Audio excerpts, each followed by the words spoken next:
this, all right?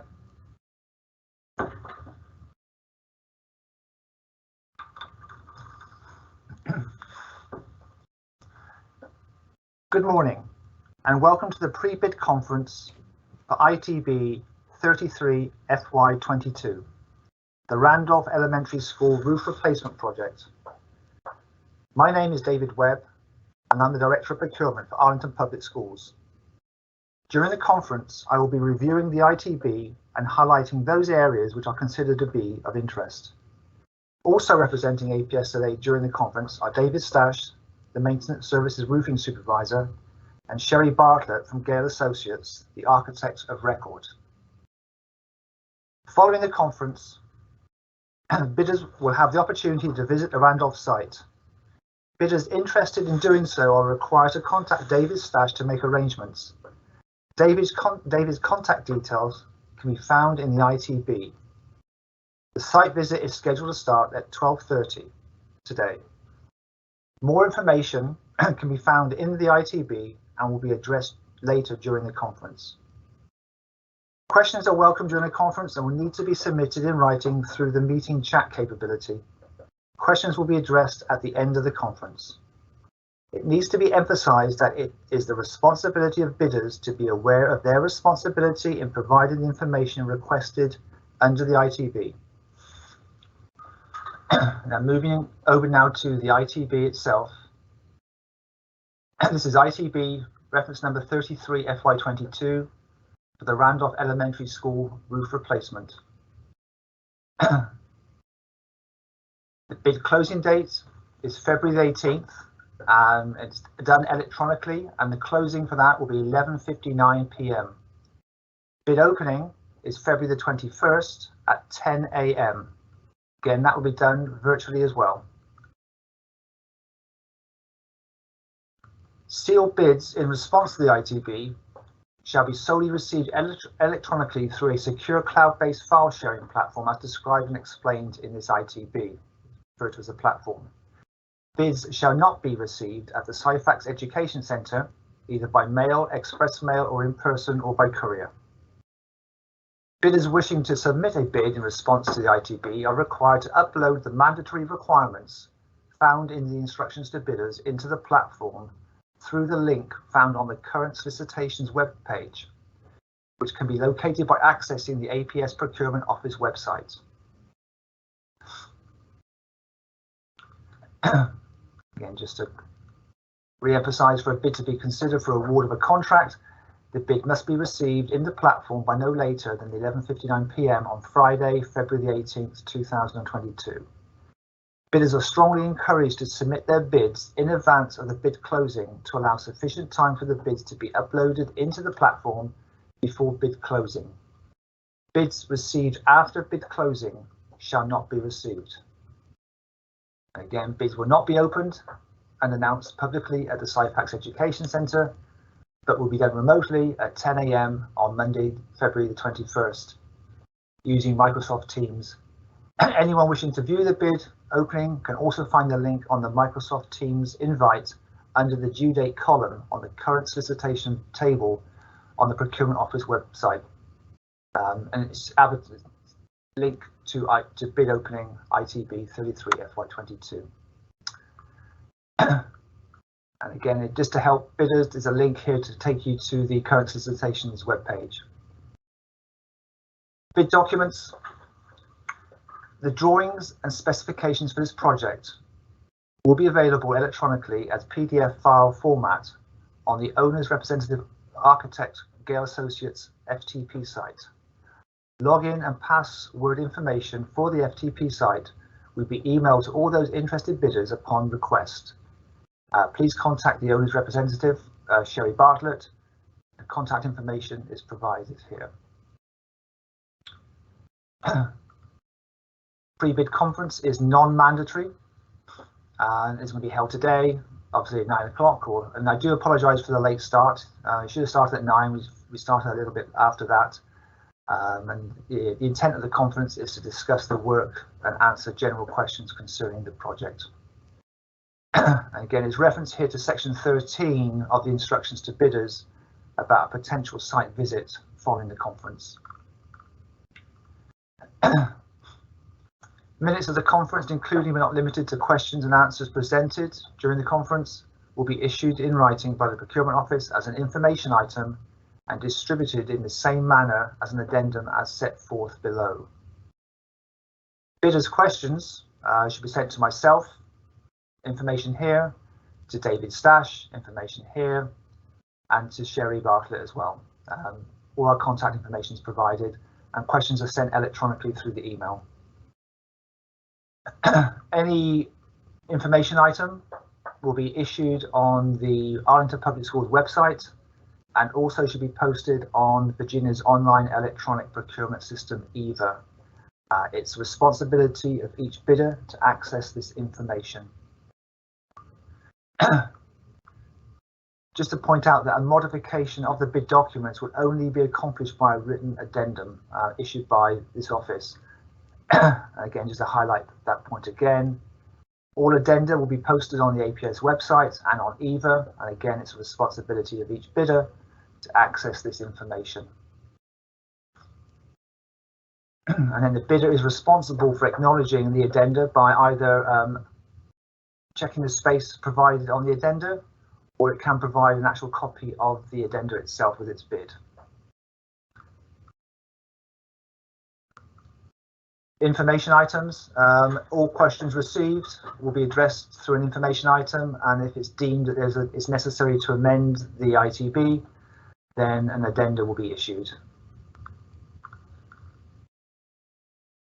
Again, just repeating the importance of having the bid received by a specific date, i.e. 11:59 p.m. on Friday the 18th of February. And again, bidders are encouraged to submit their bids in advance of the bid closing to allow sufficient time for the bids to be uploaded into the platform. And now I'll pass it over to Sherry to give us some background information on the project description and background.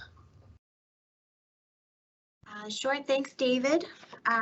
So I don't quite know who's on the call. I see that there are about 13 attendees, so I'm just going to do a quick run through of the drawings. This project is primarily low slope roofing. There is some steep slope metal roofs that are going to be included. The new roof system is going to include 2 layers of 3-inch as a base layer, and some areas get tapered insulation. Some of them are just going to get the 3-inch. And then it's going to be a 2-ply modified bitumen roof system set in cold applied adhesive. And then there will additionally be 2 coats of elastomeric coating applied to all new roof areas. So if you've had a chance to look at the drawings, we have our G sheets. G003 is kind of the master drawing that for flashing details. We ask that you try and achieve a minimum 10 inches of flashing height wherever you can. We break down the roof plans. We have an overall roof plan, and we break it down into existing and new conditions. There are some elevations in there. We have some rising walls above roof that are just brick and CMU. We're going to cover those with wall panels. We do have some areas of repointing above roof. The brick is in relatively poor condition. A301 and A302 will provide the existing and new cross sections broken down by roof area. So that gives you an idea of the roofs that you're going to be demolishing and the new assemblies that we're going to ask that you put on. Roof area A has a tectum deck, and when we did our test cuts, we noted that it seems a little thinner than normal, so we are going to ask that you do pull tests on base sheets before re-roofing that area. On areas, I think it's area N, I believe. We do anticipate a lot of steel deck replacement in that area. There has been a lot of ponding water, and our test cuts revealed a lot of rust on the deck. So that's going to be done on a unit price basis, which we'll discuss in a little bit. We provide a conceptual tapered layout for bidding. So, it provides the areas that are the kind of the direction of slope cricket layout. And then we provide on this project, we've provided a conceptual walkway layout. Basically, it's going to be a path to and from roof access and to any serviceable units. A501 provides existing details. These are going to be the primary edges throughout the roof areas, and then the subsequent 500 sheets are all new details. So we're, the roof system's going to be getting a lot thicker. We're building the edges up with wood blocking. We're going to be providing composite wall panels at the edges where we get a little too high for fascia. A couple little things I want to point out. There are a couple RTUs that are going to be needing raising in order to accommodate the new insulation assemblies. And on area, sorry, let me check. I think it's area M. There are a couple of low-lying ducts that have been recently installed. The rooftop unit is up on steel dunnage, and then the ducts come out from underneath. They're just a few inches, so there is going to be some augmentation of ducts required. If you look at the very last page, PH01, there's some photos of some of these specific conditions that we're going to have to cover. And then I guess the last thing I want to talk about is there are some metal wall panels on the front elevation to be replaced that are not quite above roof, but are going to be included as a part of this project.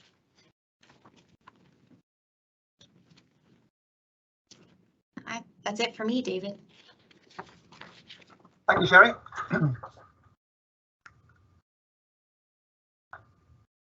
The negotiation procedures in the event of the apparent low bid exceeds the available funds is spelt out.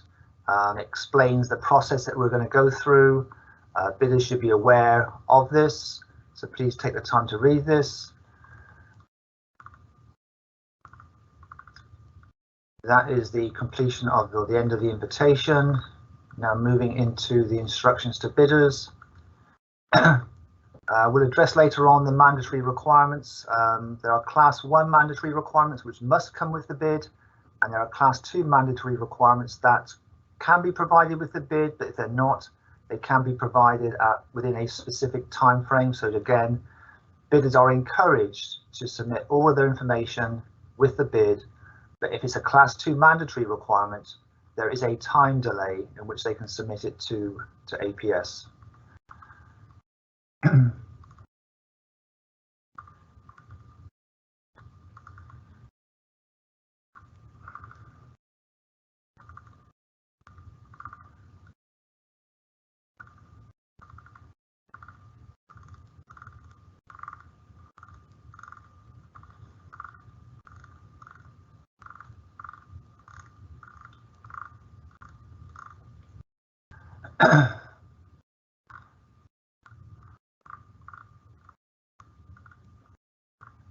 Okay, the contract award will go to the apparent low bid and the apparent low bidder, the lowest responsive bid. But as explained previously, if the bid does exceed the available funds, then there is a process where APS can work and try and work to get a contract in place.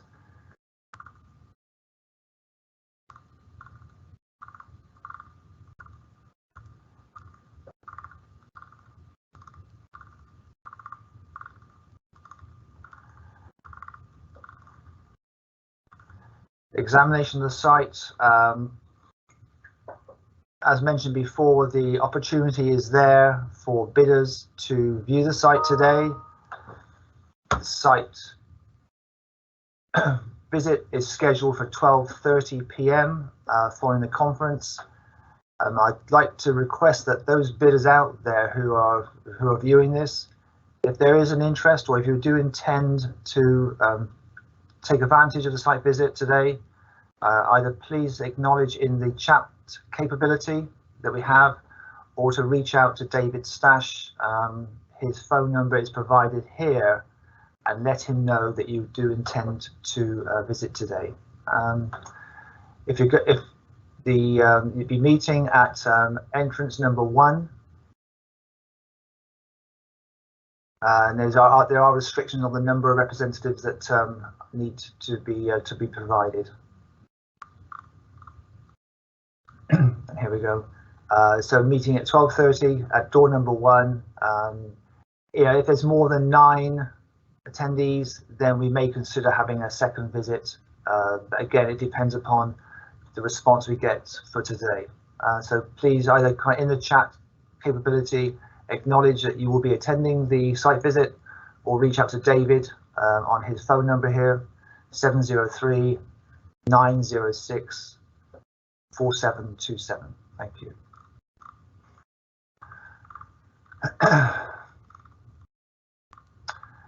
Minimum qualifications of bidders, we will be addressing that later on. There's a form that needs to be completed.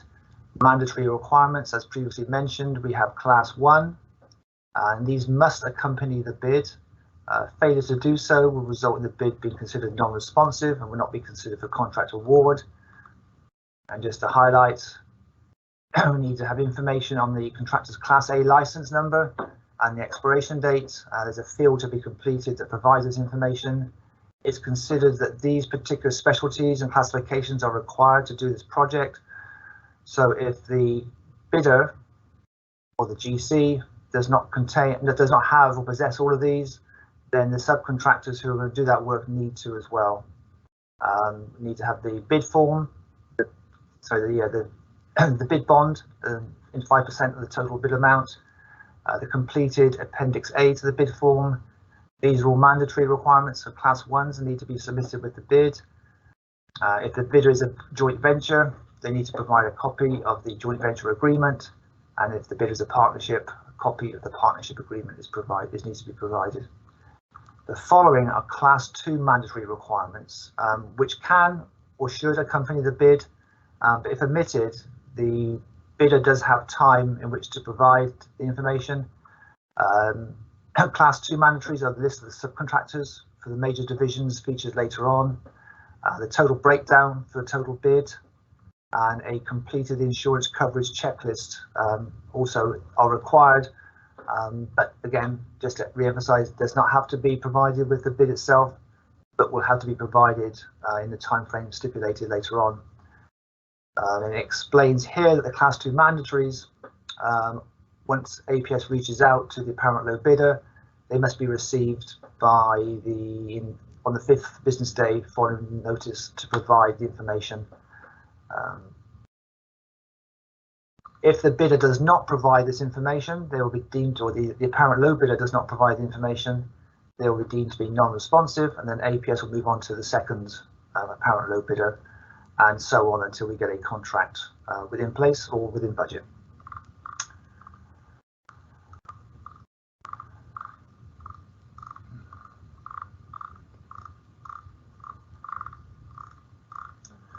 Just moving through this. That's the end of the instructions to bidders. The bid form. The bidder will provide its name in here, submitting the bid by uploading it into the platform, as previously explained.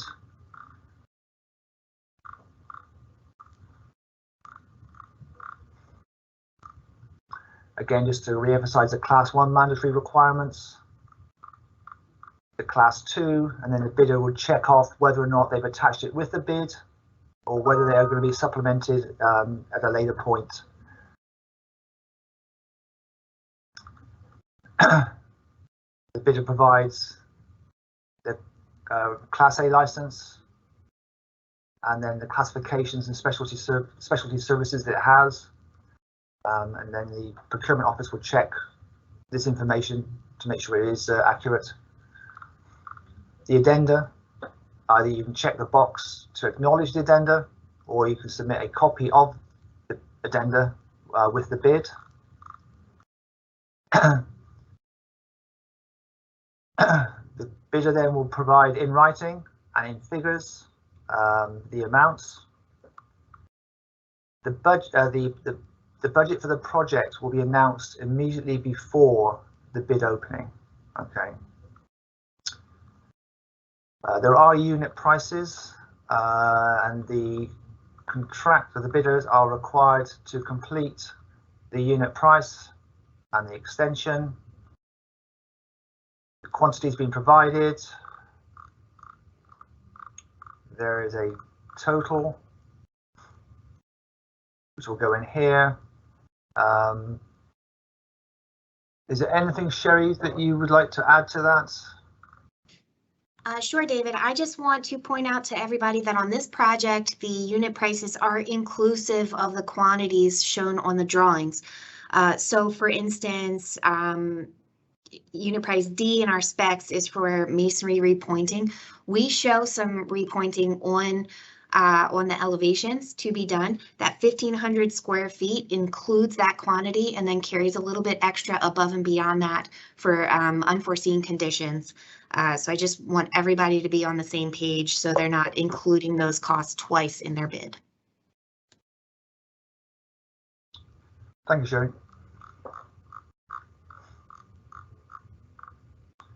The pricing breakdown, and again, mentioned before, this is a Class 2 mandatory, but unlike the 5 business days, this needs to be provided by no later than 4 p.m. the next business day following the bid opening, or the bid will be deemed to be non-responsive.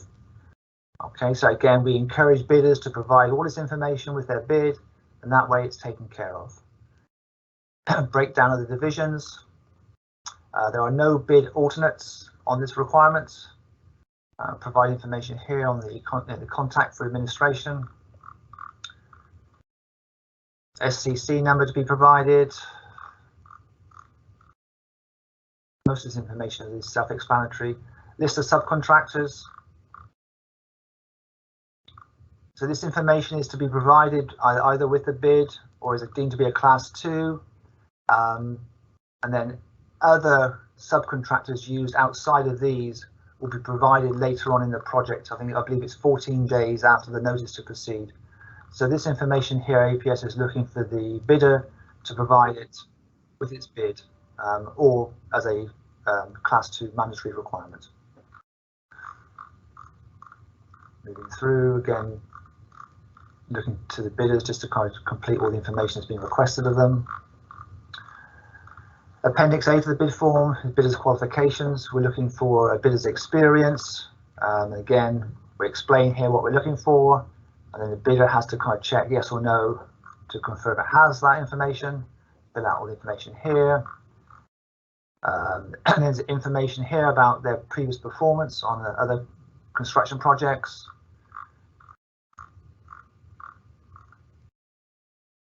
And then we're looking for their performance on, again, relevant projects. We're looking for 3 projects, and then for the minimum amount, 1.25 million within 5 years.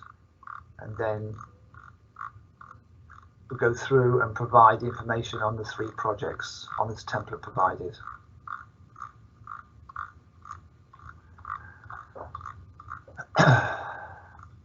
And key personnel, looking for information about the project superintendent and also the project manager. Again, checking the box, providing resumes for both. That's the end of the bid form. Bid bond. This form is to be provided, not an AIA form. So again, this form will be provided with the bid.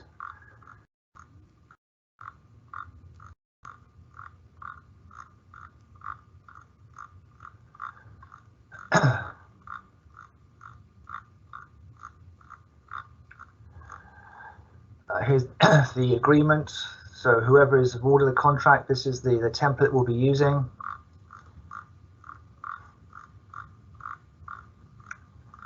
Contract period. Looking on the 18th, so the process will be that this will have to go to the school board for approval. Then there'll be an anticipated notice to proceed. Once the school board's approved it, the contract will be executed. NTP is issued June the 18th. NTP for the project site mobilization and construction. August the 17th, substantial completion. And September the 1st is final completion. There are liquidated damages, deemed to be 1,350 for substantial per day and 450 for final completion per day.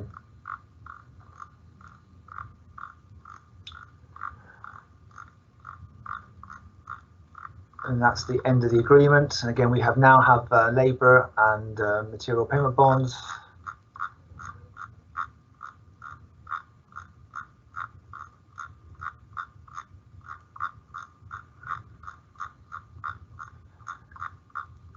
and then performance bonds. I'm just going to move through this a little bit faster.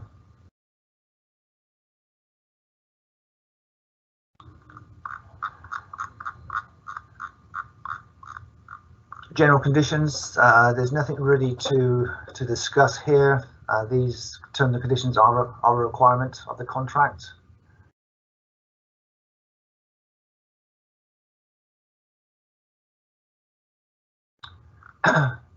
Contractor will be expected to sign, or is required to sign, this certification confirming those people it employs on the project.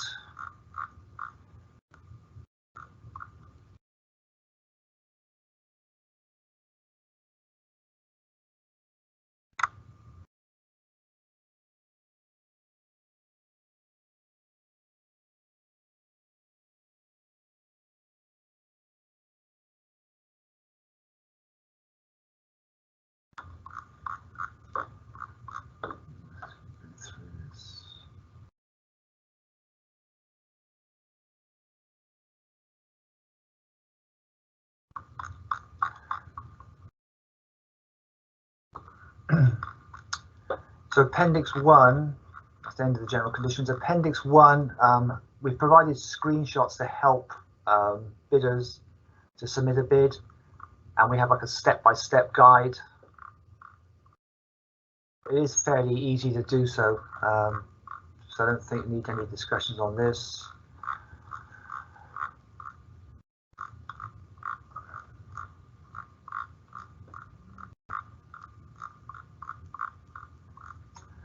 Information here about COVID requirements that are still in place. And finally, insurance coverage checklist. In the general conditions, there's information about the insurance requirements that APS is expecting for this project, and the bidder is required to provide this to its surety, and then these are checked to confirm that the bidder does have that insurance coverage in place. So here's the insurance agent statement. Again, this is a Class 2 mandatory requirement. It can be provided with the bid, or it's going to be provided within the 5 business days after being notified by APS. Here's the bidder's statement. And that is the conclusion of the ITB. Let me go into the Q&A to see if there's any questions that have been.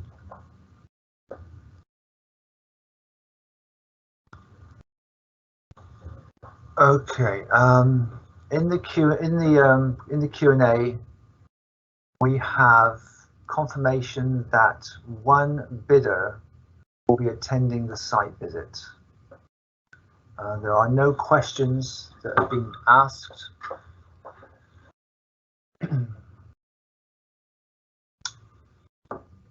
So I think based upon the fact that we only appears to be one bidder who has an interest in attending today's site visit, I think we need to consider whether or not it should cancel it for today and reschedule for a time in the future where perhaps we may get more interest. I think the APS team will take this away, consider that, and if we are going to change it, we will then issue an addendum changing it, or an information item changing the site visit from today to a point in the future. So please be aware that if we do not issue an addendum, we will then go ahead and have the site visit today. There's another request here. Can you schedule the site visit for a later date? So as I'm discussing now, I think it's something for discussion for the APS team. And if we do decide to issue or to delay it, or we will then issue something through EVA and through the APS website. So we do have that. We'll take it away and we'll let interested parties know. Sherry, is there anything that you would like to add? No, I think that's it. I think that it's probably a good idea to push back the site visit just because I'm not sure that everybody knew that this was happening today at 12:30. And, you know, I think it would be a good opportunity to get more people on site. All right, thank you for that. Well, as there's no other questions, just to make sure there's no other questions being received.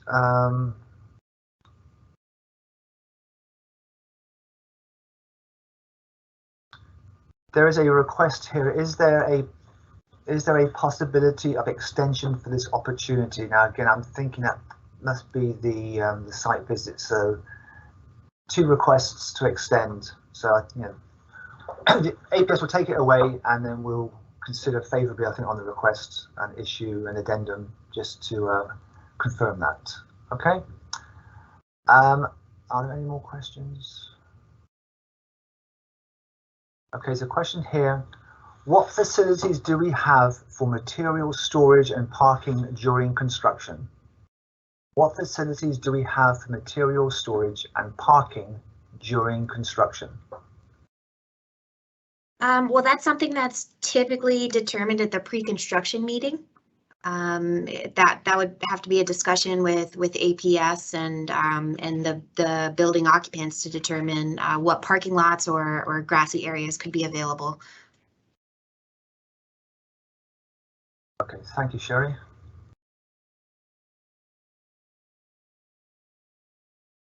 All right, that appears to be all the questions. If there's nothing else, I mean, I'd like to thank everybody for their interest in this project, and please just keep an eye out on EVA and the APS website for information about whether or not the site visit is going to go ahead today. And if it's not, we will try and provide another date that hopefully will be better kind of attended. Nothing else. I'd like to thank you all on behalf of APS for your interest. Thank you very much. This is the end. Right, thanks.